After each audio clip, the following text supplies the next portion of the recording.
Bienvenue dans ce nouvel épisode du podcast Le Mémo, le meilleur de la tech pour les entreprises. Un épisode qui me tient à cœur. Je crois que je dis ça à chaque fois que je fais un épisode de podcast parce qu'ils me tiennent tous à cœur. Sinon je les ferais pas en fait, c'est un peu le principe. C'est ce que je disais lors de la dernière newsletter. Concentrer son énergie sur des choses qui nous font plaisir plutôt que sur des choses qui remplissent des objectifs. C'est exactement ce que je fais avec ces derniers épisodes, des choses qui me font plaisir à enregistrer et qui apportent, j'espère, du contenu pour les auditeurs ou les lecteurs qui regardent la newsletter. J'ai fait une petite rétrospective des meilleurs outils de l'année écoulée 2023, en tout cas les outils que j'avais le plus utilisés et qui objectivement je pense font partie des meilleurs outils de l'année écoulée. Ce ne sont pas forcément les 5 meilleurs, je vous laisse aller voir l'épisode de la semaine dernière si ça vous intéresse, en tout cas ils font partie des meilleurs dans leur domaine, parce que c'est impossible d'avoir un classement exhaustif, ça dépend un peu des particularités, des fonctionnalités qu'on adresse, en tout cas je vous laisserai aller écouter ça, mais cette semaine surtout ce qui m'importe le plus, c'est de faire des prévisions sur l'année à venir, sur l'année 2024, sur des outils qui vont complètement exploser au bon sens du terme, sur l'année qui s'offre devant nous. Et donc c'est ce que je veux faire dans cet épisode de podcast, parler de 5 outils, en tout cas de 5 tendances, mais même plutôt de 5 outils qui vont complètement émerger sur l'année qui arrive. Alors la particularité, en général, quand on avait un outil qui sortait, il fallait qu'il s'écoule plusieurs mois, voire plusieurs années avant qu'il explose et qu'il devienne connu et qu'il devienne mainstream pour pouvoir être utilisé par une grande population d'utilisateurs. Eh bien, en 2022, fin 2022, je crois que c'était le 30 novembre, on a vu un outil sortir qui, en 2 mois, a récolté 100 millions d'utilisateurs. Il s'agit de ChatGPT, bien entendu.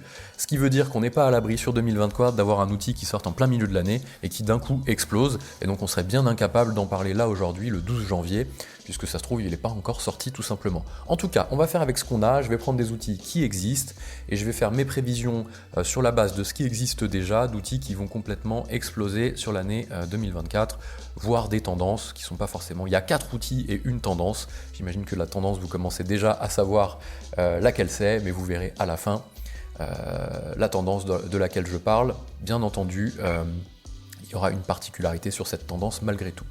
On attaque avec le premier outil. Le premier outil, c'est Substack. C'est l'outil grâce auquel vous écoutez cet épisode de podcast, grâce auquel vous lisez la newsletter Le Mémo, grâce auquel je publie tous les tutos que je mets en ligne sur YouTube, je les republie sur Substack. Je trouve que cet outil-là va exploser, ça va être son année 2024. Je le sens bien comme ça parce qu'il y a déjà pas mal de monde qui l'utilise aux États-Unis et il commence de plus en plus à être connu en France avec des gros créateurs qui se sont lancés dessus. On a vu Snowball, la newsletter sur les finances personnelles, on a vu la newsletter de Maud Alaves, on a vu, bref, je vais pas tous les citer, mais il y a des grosses newsletters qui se lancent sur Substack. Et je trouve que ce qui est intéressant avec Substack, il y a plusieurs choses. La première, c'est qu'il ne se base pas sur le business model de la pub, pour rémunérer les créateurs, mais vraiment sur le fait de monétiser le contenu en lui-même. On a eu l'habitude ces dernières années d'avoir du contenu gratuit qui était rémunéré par la publicité qu'on affichait en plein milieu du contenu, ou en préambule, ou en sponsorisation. Substack veut prendre ça complètement à rebrousse-poil, en disant non, on va rémunérer le contenu en lui-même, donc les créateurs vont pouvoir monétiser le contenu sans afficher de publicité. Alors il y a déjà des créateurs qui ont un peu détourné l'utilisation en faisant des sponsors à l'intérieur de la newsletter, mais je trouve que c'est pas forcément le but. En fait, j'ai pas envie de penser qu'on est réduit uniquement à devoir se bouffer de la pub pour pouvoir être rémunéré soit en tant que créateur, ou alors de bouffer de la pub pour pouvoir avoir du contenu de qualité en tant qu'utilisateur, en tant qu'auditeur, spectateur, un peu comme on veut. Donc Substack veut vraiment mettre l'accent là-dessus, c'est-à-dire que les créateurs sont rémunérés pour le travail qu'ils fournissent et pas sur la publicité qu'ils veulent proposer. Je trouve ça vraiment très cool. La deuxième particularité, qui n'est pas vraiment une particularité, mais plutôt une approche, c'est qu'ils se sont concentrés sur la newsletter pour attaquer un marché, sur lequel il y avait déjà des acteurs en place, mais ils ont vraiment voulu accélérer sur la newsletter. Et une fois qu'ils étaient en place sur la newsletter, ils ont commencé à proposer des fonctionnalités additionnelles. Donc en fait, on a de la newsletter, on peut faire du blogging, puisqu'on peut écrire des articles sans forcément les envoyer à son audience. On peut aussi faire des podcasts. Je utilise Substack là pour enregistrer cet épisode de podcast, ce qui veut dire que c'est un vrai hébergeur de podcast. Si j'enregistre un épisode de podcast sur Substack, il est publié directement sur Apple Podcasts, sur Spotify et toutes les autres plateformes grâce au flux RSS. Donc contrairement à d'autres outils comme YouTube qui propose du podcast. Si vous faites votre épisode de podcast sur YouTube, accrochez-vous pour aller l'envoyer derrière sur les autres plateformes, vous resterez sur YouTube. Donc là, Substack, non, c'est un vrai outil de podcast. Il propose aussi de la vidéo. Ça fait un moment déjà qu'on peut mettre en ligne des vidéos, et en plus de ça, on peut faire ce que l'on appelle un paywall sur les vidéos, c'est-à-dire que vous mettez le début de la vidéo gratuite et le reste payant, dans l'optique de récolter des abonnés et des abonnés payants, puisqu'ils vont pouvoir avoir le début, s'ils veulent voir la fin, il faut bien entendu s'abonner, et en plus de ça, s'abonner en version payante. Mais c'est pas tout, ils animent aussi des fonctionnalités autour de la communauté, la fonctionnalité chat, où vous allez pouvoir réserver un chat ou non, d'ailleurs ça peut être ouvert à tout le monde, mais vous allez pouvoir réserver un chat pour vos abonnés, pour qu'ils puissent discuter avec vous, c'est le principe de l'audience. C'est-à-dire que les abonnés ne sont plus juste spectateurs, ça c'est une audience, ils sont aussi acteurs, ça c'est une communauté. Pour moi c'est une définition assez simple en général, c'est qu'ils sont acteurs et acteurs sans vous, c'est-à-dire qu'ils peuvent discuter aussi entre eux. Donc il y a la fonctionnalité de chat et aussi la fonctionnalité qu'on a vu apparaître au cours de l'année 2023, si je dis pas de bêtises, qui est la fonctionnalité Notes, qui est un petit peu l'équivalent de Twitter, enfin X pardon, ou Thread, qui a sorti Meta là tout récemment, qui permet de publier des messages plutôt assez courts pour le coup et qu'on peut afficher en plus sur sa page de newsletter. Et ce qui est intéressant aussi, c'est qu'on va voir, à mon avis, de la part de Substack en 2024, c'est pour ça que je dis qu'ils vont exploser cette année, encore de nouvelles fonctionnalités additionnelles pour les créateurs de contenu. On a vu des bêtas sortir aux États-Unis sur des fonctionnalités de coaching.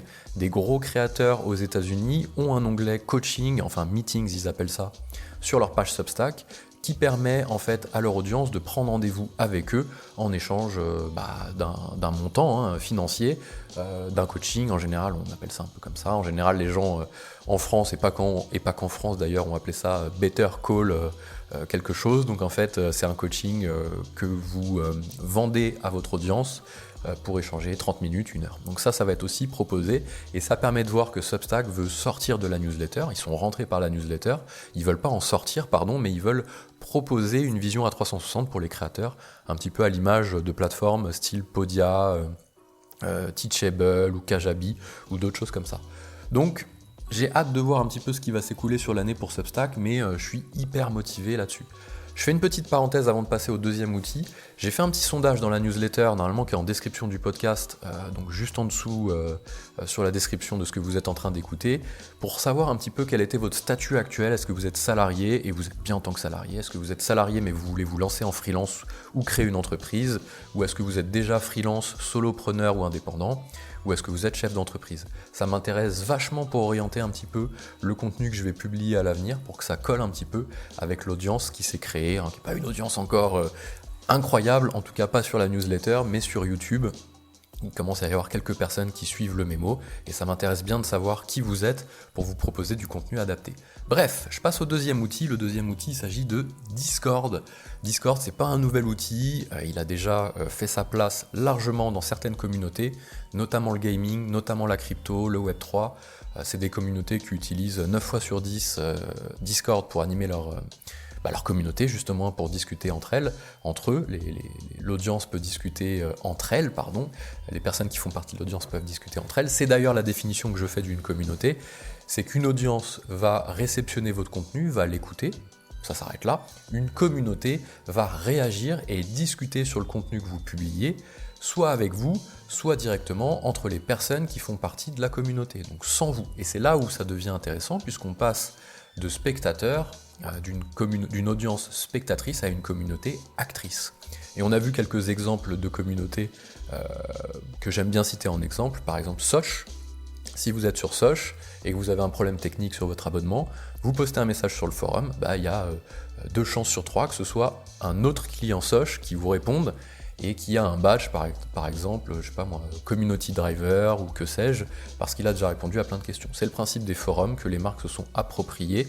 Bien entendu, c'est intéressant pour elles, c'est pour ça que c'est le Graal de tout service marketing, puisque vous n'avez pas besoin d'avoir des personnes au support, dans ce cas précis de Soch, bien entendu, pour répondre aux problèmes techniques que vous avez, donc vous pouvez proposer des prix plus bas, et ce qui satisfait un petit peu tout le monde. Un autre exemple là-dessus, c'était Alloresto, qui a été racheté par Just Eat, qui avait fait un petit peu le même principe. Si vous aviez un problème avec votre commande, vous pouviez poser la question sur la communauté, et c'était d'autres clients Alloresto qui vous répondaient. Quand on en arrive là pour un service marketing, c'est gagné. C'est pour ça que je dis que Discord va exploser, parce que c'est de plus en plus quelque chose que les services marketing veulent développer. Il va leur falloir un outil. Slack, c'est bien, mais pour une utilisation interne, et encore que Discord, c'est aussi très bien pour une utilisation interne. Mais les fonctionnalités de Discord sont nettement plus intéressantes autour de la communauté que Slack. Donc à mon avis, on va pas tarder à voir de plus en plus de serveurs Discord sortir, fleurir, et pas uniquement, et plus uniquement dans le domaine du gaming ou de la crypto. Le troisième outil, il s'agit de Folk CRM, et oui, un CRM, et un CRM qui est ni Pipedrive ni HubSpot en 2024, oui, vous avez bien entendu, les deux CRM que je viens de citer, Pipedrive et HubSpot, tirent le marché depuis plusieurs années. Il y a Salesforce aussi, mais je l'exclus parce que je pense que c'est vraiment pas la cible des gens qui écoutent ce podcast et qui suivent le mémo, parce que c'est pour des grosses entreprises. Mais Pipedrive et HubSpot un peu plus, eh bien non. Pour moi, le CRM de 2024, ce sera ni Pipedrive ni HubSpot, ce sera Folk CRM. Pourquoi ? Parce qu'il apporte le même vent de fraîcheur que Pipedrive il y a une petite dizaine d'années. Il est facile à utiliser, pas cher et redoutablement efficace. Et c'est un CRM qui s'écoute pas parler. Ça veut un peu rien dire cette phrase, mais j'étais hyper fier de l'écrire. En fait, avec Folk, on veut que ça avance, on n'a pas envie de passer 10 jours avant de commencer à travailler dessus.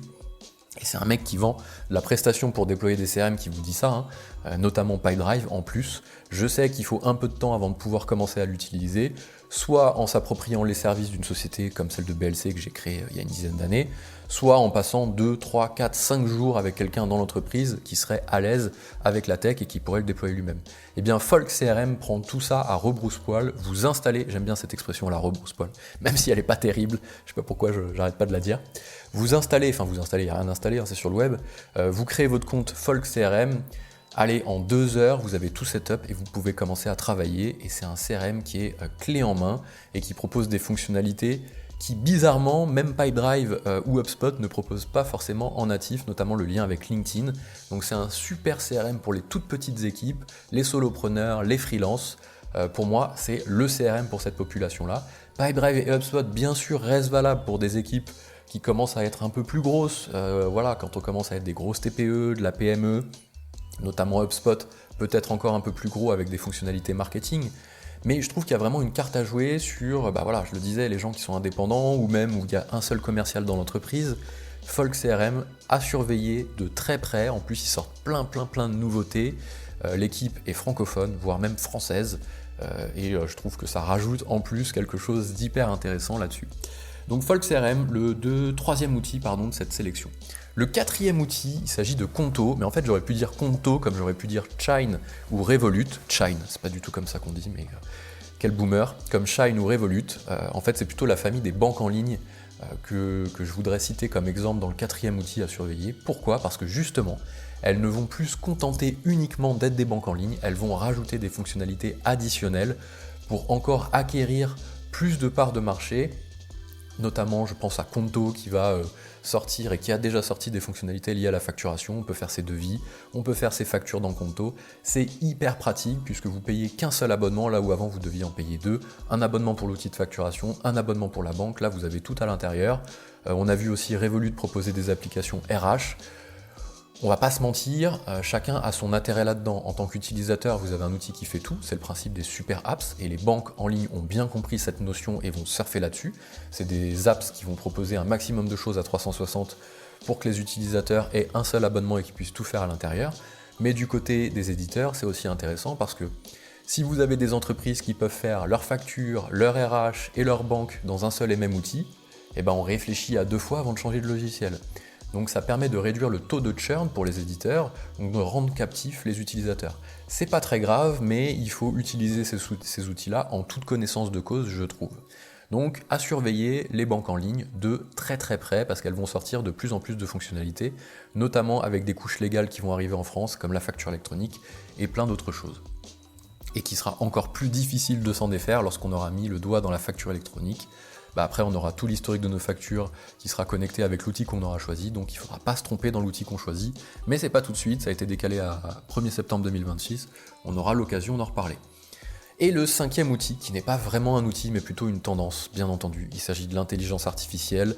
C'était une tendance en 2023, ça sera de nouveau une tendance en 2024, avec une couche, et je le disais en intro, supplémentaire, c'est pas juste l'intelligence artificielle, c'est l'intelligence artificielle avec les données de l'entreprise.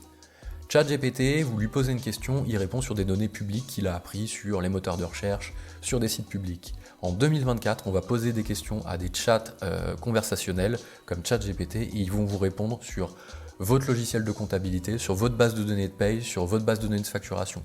Et ça va être ça toute la différence, c'est-à-dire qu'on va entraîner pas nos propres modèles, puisque chaque entreprise ne va pas avoir ses propres modèles, mais on va entraîner des modèles qui sont développés par des grands éditeurs comme ChatGPT, comme OpenAI par exemple, et on va créer un sous-modèle, un jeu de données entraîné sur les données de chaque entreprise. On l'a vu avec Mistral AI qui va vraiment fonder toute sa stratégie là-dessus, où on va pouvoir avoir de la sécurité pour pouvoir donner les données de l'entreprise directement dans des modèles et après pouvoir faire plein de choses à l'intérieur. Et c'est pour moi la grosse révolution de 2024. On a déjà eu des cas, donc je me mouille pas trop en disant que ça va être une révolution, puisqu'on a déjà des cas, et je vais citer l'exemple d'un outil que j'ai cité en premier, il s'agit de Substack. Substack, si vous posez une question, vous êtes créateur, vous avez votre newsletter sur Substack, vous avez une question sur comment faire telle ou telle chose sur Substack, vous posez une question sur la foire aux questions, ce ne sont plus des humains qui répondent, c'est un chat conversationnel qui s'appelle decagon.ai, qui a été entraîné avec toutes les KB de Substack, les fiches de documentaires en fait si vous voulez, et qui va vous répondre en allant regarder, c'est instantané, on est sur de l'intelligence artificielle donc c'est de la demi-seconde, vous posez une question, il vous répond instantanément avec la réponse, vous n'avez même plus besoin de chercher vous-même sur les foires aux questions, ou en tapant des mots-clés, vous n'aviez pas forcément la réponse, c'est du conversationnel. Et donc c'est un exemple très concret de ce qu'on va pouvoir faire. On voit des outils de CRM qui commencent à le mettre en place, on voit des outils de comptabilité qui commencent à l'avoir aussi. Donc à surveiller de très très près cette partie-là. En tout cas, j'espère que ce petit épisode de podcast vous a plu. Si c'est le cas, mettez un petit like. Si vous avez des questions, ça se passe en commentaire. Allez vous abonner au Mémo, c'est vraiment l'outil central sur lequel il y a 100% du contenu que je publie. Si je mets un truc sur YouTube, je le remets sur Substack. Si je fais un podcast, de toute façon, je le fais sur Substack. Il y a toutes mes notes, mes pensées un peu à la volée, les coulisses du Mémo chaque dimanche. Voilà. Et moi, je vous dis à la semaine prochaine. Ciao tout le monde!